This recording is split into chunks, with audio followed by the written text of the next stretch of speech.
BJP ಪಟ್ಟು ಹಿಡಿದಿದೆ. MLC city Ravi ಮಾತಿಗೆ ನಮ್ಮ ಬಳಿ ಸಾಕ್ಷ್ಯ ಇದೆ ಅಂತ ಕಲಬುರಗಿಯಲ್ಲಿ ಸಿಎಂ ಸಿದ್ದರಾಮಯ್ಯನವರು ಕೂಡ ಹೇಳಿಕೆ ಕೊಟ್ಟಿದ್ದಾರೆ.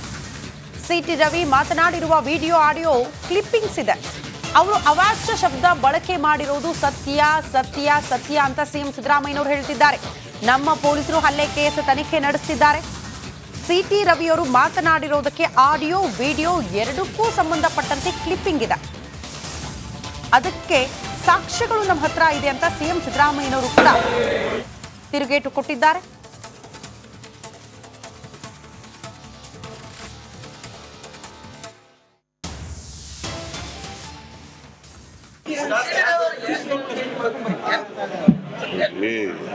ಜುಡಿಷಿಯಲ್ ಎಂಕ್ವೈರಿ ಈಗ ಇನ್ವೆಸ್ಟಿಗೇಷನ್ ಮಾಡ್ತಾ ಇದ್ದೀವಿ.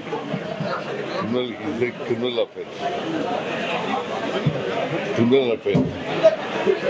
ಅವರು ಜುಡಿಷಿಯಲ್ ಎಂಕ್ವೈರಿ ಮಾಡಬೇಕು ಅಂತ ಯಾಕೆ ಕೇಳ್ತಾ ಇದ್ದಾರೆ?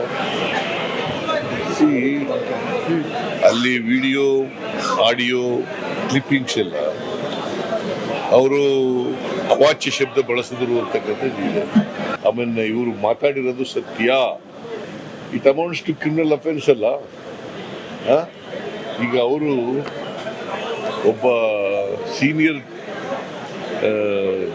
General secretary BJP central party BJP ಆಗಿ ಈ ಥರ ಪದ ಬಳಕೆ ಮಾಡೋದು ಇದೆಯಲ್ಲ, ಇದು ಅತ್ಯಂತ ಖಂಡನೀಯವಾದ. ಆಮೇಲೆ ಇವರು ಮಾತಾಡಿರೋದು ಸತ್ಯ. It amounts to criminal offence ಅಲ್ಲ. ಈಗ ಅವರು ಒಬ್ಬ senior general secretary BJP central party BJP ಆಗಿ ಈ ಥರ ಪದ ಬಳಕೆ ಮಾಡೋದು ಇದೆಯಲ್ಲ, ಇದು ಸಿಟಿ ರವಿ ಫೇಕ್ ಎನ್ಕೌಂಟರ್ಗೆ ನಡೀತಾ ಸಂಚು. ಬಿಜೆಪಿ ನಾಯಕರಿಂದ ಇಂಥದ್ದೊಂದು ಗಂಭೀರ ಆರೋಪ ಕೇಳೋದಕ್ಕೆ ಸಿಗ್ತಾ ಇದೆ.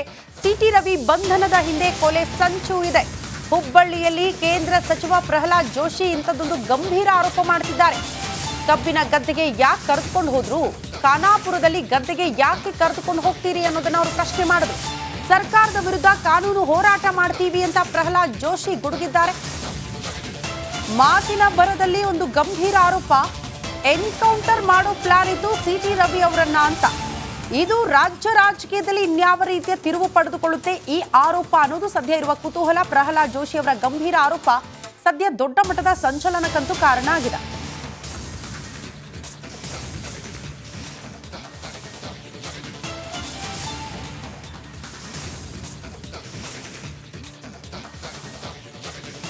ಗೌರವಾನ್ವಿತ ಶಬ್ದವನ್ನೇ ನಾವು ಬಳಸ್ತೀವಿ. ಯಾಕಂದರೆ ಈ ಅಸ್ಪೃಶ್ಯತೆಯನ್ನು ಯಾವ ಕಾಲಕ್ಕೂ ಬಿಜೆಪಿ ಸಂಘ ಪರಿವಾರ ಒಪ್ಪಿಲ್ಲ, ನಾವು ಒಪ್ಪಿಲ್ಲ. ಅಸ್ಪೃಶ್ಯತೆ ಈ ಸಮಾಜಕ್ಕೆ ಕಟ್ಟಿದಂಥ ಒಂದು ಮಹಾಪಾಪ. ಅವರನ್ನು ಕೂಡ ಇಲ್ಲಿ ಟ್ರೀಟ್ ಮಾಡಿದಿರಿ. ಈ ರೀತಿಯಾದಂಥ ಮಾಡಿದಂಥದ್ದನ್ನು ನಾವು ತೀವ್ರವಾಗಿ ಖಂಡಿಸ್ತೀವಿ ಮತ್ತು ನಾವು ಕಾನೂನು ಹೋರಾಟವನ್ನು ಮುಂದುವರಿಸ್ತೀವಿ. ಏಕೆ ಎನ್ಕೌಂಟರ್ ಮಾಡೋ ವಿಚಾರ ಇತ್ತ? ಕ್ವಾರಿ ಹತ್ರ ಯಾಕೆ ಕರ್ಕೊಂಡು ಹೋದ್ರಿ? ರವಿಯವರು ಹೇಳಿದ್ದಾರೆ ಇವತ್ತು ನನ್ನ ಕೊಲ್ಲು ವಿಚಾರ ಇತ್ತು ಅವ್ರಿಗೆ ಅಂತ. ಆ ಆಧಾರದ ಮೇಲೆ ನಾನು ಹೇಳಿದ್ದೀನಿ. ಕ್ವಾರಿ ಹತ್ರ ಯಾಕೆ ಕರ್ಕೊಂಡು ಹೋದ್ರಿ? ಗದ್ದೆಗೆ, ಕಬ್ಬಿನ ಗದ್ದೆಗೆ ಯಾಕೆ ಕರ್ಕೊಂಡು ಹೋದ್ರಿ? ಗದ್ದೆಗೆ ಕಾಡಿನಲ್ಲಿ ಯಾಕೆ ಕರ್ಕೊಂಡು ಹೋದ್ರಿ? ರಸ್ತದ ಮೇಲೆ ಯಾಕೆ ನಿಲ್ಲಿಸಿದ್ರಿ? ಗೌರವಾನ್ವಿತ ಶಬ್ದವನ್ನೇ ನಾವು ನಿಮ್ಗೆ ಇಡೀ ರಾತ್ರಿ ಸುತ್ತಾಡಿಸ್ತಾರೆ, ನಿಮ್ಗೆ ಗೊತ್ತಿಲ್ಲ ಅಂತಂದರೆ ನೀವು ಯಾಕೆ ಗೃಹ ಮಂತ್ರಿ ಆಗಿದ್ದೀರಿ? ನೀವು ಆ ಜಾಗದಲ್ಲಿ ಇರಲಿಕ್ಕೆ ಅರ್ಹತೆ ಇದೆಯಾ ಅಂತ ಅನ್ನೋದು ಅವರವರೇ ಪ್ರಶ್ನೆ ಮಾಡ್ಕೋಬೇಕು. ಯಾಕಂದರೆ ನಾವು ಪರಮೇಶ್ವರ್ ಒಬ್ಬರನ್ನ ಜೆಂಟಲ್ಮನ್ ಅಂತ ನಾವು ಭಾಷಿದ್ವಿ. ಬೇರೆ ಪಾರ್ಟಿಯೊಳಗಿದ್ದವ್ರನ್ನೆಲ್ಲರನ್ನೂ ದ್ವೇಷ ಮಾಡುವಂಥ ಪ್ರವೃತ್ತಿ ನಂದಲ್ಲ. I think he the gentleman so far. ನಿಮ್ಗೆ ಇಡೀ ರಾತ್ರಿ ಸುತ್ತಾಡಿಸ್ತಾರೆ, ನಿಮ್ಗೆ ಗೊತ್ತಿಲ್ಲ ಅಂತಂದರೆ ನೀವು ಯಾಕೆ ಗೃಹ ಮಂತ್ರಿ ಆಗಿದ್ದೀರಿ? ನೀವು ಆ ಜಾಗದಲ್ಲಿ ಇರಲಿಕ್ಕೆ ಅರ್ಹತೆ ಇದೆಯಾ ಅಂತ ಅನ್ನೋದು ಅವರವರೇ ಪ್ರಶ್ನೆ ಮಾಡ್ಕೋಬೇಕು. ಪ್ರಹ್ಲಾದ್ ಜೋಶಿ ಹೇಳಿಕೆಗೆ ಎಚ್.ಕೆ. ಪಾಟೀಲ್ ಕೂಡ ತಿರುಗೇಟು ಕೊಟ್ಟಿದ್ದಾರೆ. ಫೇಕ್ ಎನ್ಕೌಂಟರ್ ಅಂತ ಶಬ್ದ ಸೃಷ್ಟಿ ಮಾಡಿರೋದು ಸರಿಯಲ್ಲ. ಇಂತಹ ಮಾತು ಪ್ರಹ್ಲಾದ್ ಜೋಶಿ ಅವರಿಗೆ ಶೋಭೆ ತರಲ್ಲ ಅಂತ ಬೆಳಗಾವಿಯಲ್ಲಿ ಸಚಿವ ಎಚ್.ಕೆ. ಪಾಟೀಲ್ ಕೂಡ ಹೇಳಿಕೆ ಕೊಟ್ಟಿದ್ದಾರೆ. ಸಹಜವಾಗಿ ಆರಂಭದಲ್ಲೇ ಹೇಳಿದ್ವಲ್ಲ, ಪ್ರಹ್ಲಾದ್ ಜೋಶಿ ಅವರ ಈ ಹೇಳಿಕೆ ರಾಜ್ಯ ರಾಜಕೀಯದಲ್ಲಿ ದೊಡ್ಡ ಮಟ್ಟದ ಸಂಚಲನ. ಎಂಥ ಗಂಭೀರ ಆರೋಪ ಅಂದ್ರೆ ಪೊಲೀಸರು ಸಿಟಿ ರವಿ ಅವರನ್ನ ಎನ್ಕೌಂಟರ್ ಮಾಡೋ ಪ್ಲಾನ್ ಅಲ್ಲಿ ಇದ್ರು ಅಂತ. ಮಾಧ್ಯಮದವರು ಇದ್ದಿದ್ದಕ್ಕೆ, ಕೆಲ ನಮ್ಮ ನಾಯಕರವ್ರನ್ನ ಫಾಲೋ ಮಾಡ್ಕೊಂಡು ಹೋಗಿದ್ದಕ್ಕೆ ಅವರ ಜೀವ ಉಳ್ಕೊಂಡಿದೆ ಅನ್ನುವಂಥ ಗಂಭೀರ ಆರೋಪ ಪ್ರಹ್ಲಾದ್ ಜೋಶಿ ಅವರು ಮಾಡಿರೋದು. ಈ ವಿಚಾರಕ್ಕೆ ಸಂಬಂಧಪಟ್ಟಂತೆ ಸಚಿವ ಎಚ್.ಕೆ. ಪಾಟೀಲ್ ಕೂಡ ರಿಯಾಕ್ಷನ್ ಕೊಟ್ಟಿದ್ದಾರೆ. ಪ್ರಹ್ಲಾದ್ ಜೋಶಿ ಅವರ ಈ ಹೇಳಿಕೆ ಅವರ ವ್ಯಕ್ತಿತ್ವಕ್ಕೆ ಅಥವಾ ಅವರಿರುವ ಸ್ಥಾನಕ್ಕೆ ಶೋಭೆ ತರಲ್ಲ ಅಂತ ಹೇಳಿಕೆ ಕೊಟ್ಟಿದ್ದಾರೆ. ಅದು ಅಲ್ಲ, ಅವರು ಈಗಾಗಲೇ ಪೊಲೀಸರು ತಮ್ಮ ವಿವರಣೆಯನ್ನು ಕೊಟ್ಟಿದ್ದಾರೆ. ಒಂದು ಸ್ಥಳದಿಂದ ಮತ್ತೊಂದು ಸ್ಥಳಕ್ಕೆ ಯಾಕೆ ಕರೆದುಕೊಂಡು ಹೋದ್ವಿ ಅಂತೇಳಿ. ಈ ಫೇಕ್ ಎನ್ಕೌಂಟ್ರು ಅದು ಇದು ಈ ಶಬ್ದ ಬಳಕೆ ಹಾಗೂ ಈ ಒಂದು ಮಾತುಗಳನ್ನು ಸೃಷ್ಟಿ ಮಾಡೋದೇನಿದೆ ಅದು ಪ್ರಹ್ಲಾದ್ ಜೋಶಿಯವರು ಇರುವ ಸ್ಥಾನದಿಂದ ಅದು ಶೋಭೆ ತರೋದಿಲ್ಲ. ಅಲ್ಲ, ಅವರು ಈಗಾಗಲೇ ಪೊಲೀಸರು ತಮ್ಮ ವಿವರಣೆಯನ್ನು ಕೊಟ್ಟಿದ್ದಾರೆ. ಒಂದು ಸ್ಥಳದಿಂದ ಮತ್ತೊಂದು ಸ್ಥಳಕ್ಕೆ ಯಾಕೆ ಕರೆದುಕೊಂಡು ಹೋದ್ವಿ ಅಂತೇಳಿ. ಈ ಫೇಕ್ ಎನ್ಕೌಂಟ್ರು ಅದು ಇದು ಈ ಶಬ್ದ ಬಳಕೆ ಹಾಗೂ ಈ ಒಂದು ಮಾತುಗಳನ್ನು ಸೃಷ್ಟಿ ಮಾಡೋದೇನಿದೆ ಅದು ಪ್ರಹ್ಲಾದ್ ಜೋಶಿಯವರು ಇರುವ ಸ್ಥಾನದಿಂದ ಅದು ಶೋಭೆ ತರೋದಿಲ್ಲ. ಅಲ್ಲ, ಅವರು ಈಗಾಗಲೇ ಪೊಲೀಸರು ತಮ್ಮ ವಿವರಣೆಯನ್ನು ಕೊಟ್ಟಿದ್ದಾರೆ. ಒಂದು ಸ್ಥಳದಿಂದ ಮತ್ತೊಂದು ಸ್ಥಳಕ್ಕೆ ಯಾಕೆ ಕರೆದುಕೊಂಡು ಹೋದ್ವಿ ಅಂತೇಳಿ. ಈ ಫೇಕ್ ಎನ್ಕೌಂಟ್ರು ಅದು ಇದು ಈ ಶಬ್ದ ಬಳಕೆ ಹಾಗೂ ಈ ಒಂದು ಮಾತುಗಳನ್ನು ಸೃಷ್ಟಿ ಮಾಡೋದೇನಿದೆ ಅದು ಪ್ರಹ್ಲಾದ್ ಜೋಶಿಯವರು ಇರುವ ಸ್ಥಾನದಿಂದ ಅದು ಶೋಭೆ ತರೋದಿಲ್ಲ. ಅಲ್ಲ, ಅವರು ಈಗಾಗಲೇ ಪೊಲೀಸರು ತಮ್ಮ ವಿವರಣೆಯನ್ನು ಕೊಟ್ಟಿದ್ದಾರೆ. ಒಂದು ಸ್ಥಳದಿಂದ ಮತ್ತೊಂದು ಸ್ಥಳಕ್ಕೆ ಯಾಕೆ ಕರೆದುಕೊಂಡು ಹೋದ್ವಿ.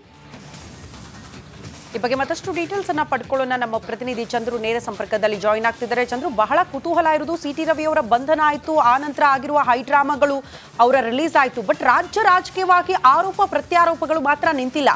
ಪ್ರಹ್ಲಾದ್ ಜೋಶಿ ಅವರ ಗಂಭೀರ ಆರೋಪ ಇನ್ಯಾವ ರೀತಿಯ ತಿರುವು ಪಡೆದುಕೊಳ್ಳುತ್ತೆ ಅಂತ?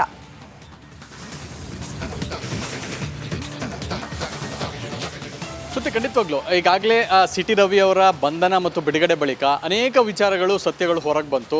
ಮಧ್ಯರಾತ್ರಿ ಏನು ಸ್ಟೇಷನ್ನಿಂದ ಸ್ಟೇಷನ್ನು ಅಥವಾ ಜಿಲ್ಲೆಯಿಂದ ಜಿಲ್ಲೆಗಳಿಗೆ ಒಂದು ಕಡೆಯಿಂದ ಮತ್ತೊಂದು ಕಡೆ ಒಟ್ಟು 400ಕ್ಕೂ ಹೆಚ್ಚು ಕಿಲೋಮೀಟರ್ಗಳ ಕಾಲ ಸುತ್ತುವರಿಸಿರ್ತಕ್ಕಂಥದ್ದು. ಈ ವಿಚಾರದಲ್ಲಿ ಒಂದಷ್ಟು ಕಡೆ ಅಂದರೆ ಕಬ್ಬಿನ ಗದ್ದೆ ಅಥವಾ ಕಲ್ಲಿನ ಕ್ವಾರಿ ಈ ರೀತಿಯಾದಂಥ ಪ್ರದೇಶಗಳಲ್ಲಿ ಸುತ್ತಿರುವಂಥದ್ದು ಮತ್ತು ಅಲ್ಲಿ ಭದ್ರತಾ ದೃಷ್ಟಿಯಿಂದ ಅಲ್ಲಿ ಇಟ್ಟಿದ್ದೇವೆ ಅನ್ನುವಂಥ ಒಂದಷ್ಟು ವಿಚಾರಗಳೇನಿದ್ದಾವೆ ಇದು ಮತ್ತೊಂದು ಸ್ವರೂಪವನ್ನು ತಿರುವು ಪಡೆದುಕೊಳ್ತಾ ಇರ್ತಕ್ಕಂಥದ್ದು ಬಹಳ ಪ್ರಮುಖವಾಗಿ ಗಮನಿಸಬಹುದು.